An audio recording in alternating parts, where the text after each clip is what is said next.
Welcome to week 6. In this video, I'm just going to give you a brief overview of what you're going to be exploring this week.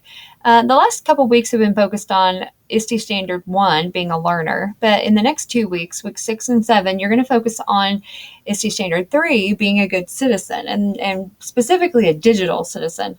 This first week is all about copyright and fair use, and this is something that I have found over the last few years that most students don't have any idea about, or they're confused about what is copyright protected, what can we use in education under the fair use guidelines, and then how can I teach my students to do use other people's products or resources in a legal way, in a productive way, in a fair way.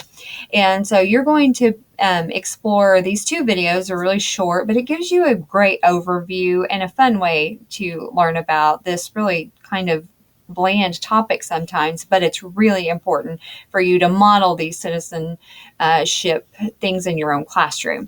So you're going to watch these 2 videos. You're going to read this 10 Big Myths of Copyright Explained. Very, very straightforward, very easy to understand. Then you're going to choose one of these. And I just wanted you to kind of see what copyright is all about specifically for teachers.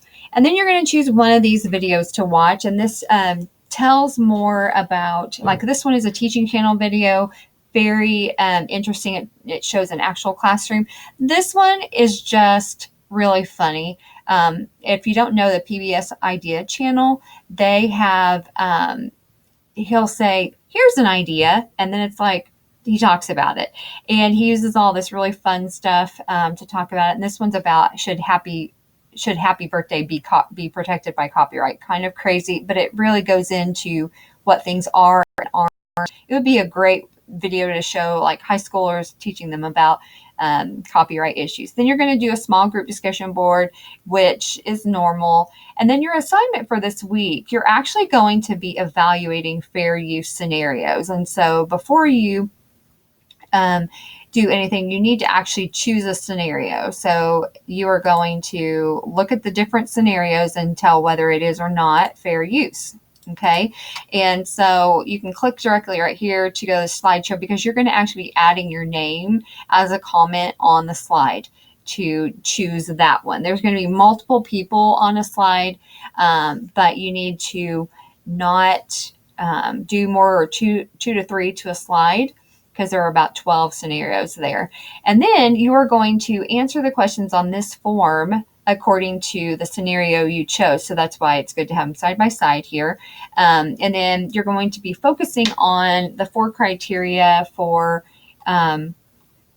use to determine whether it is for fair use or not. And so you'll go through the purpose, justifying that, the nature, whether it's being transformed, and the effect on the monetary value of that resource.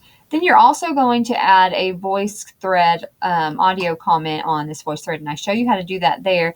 This I'm having you do because I want you to add this tool to your repertoire. You're going to be using it yourself later on the semester to do your final project, and I want you to have at least a little bit of experience doing that right here.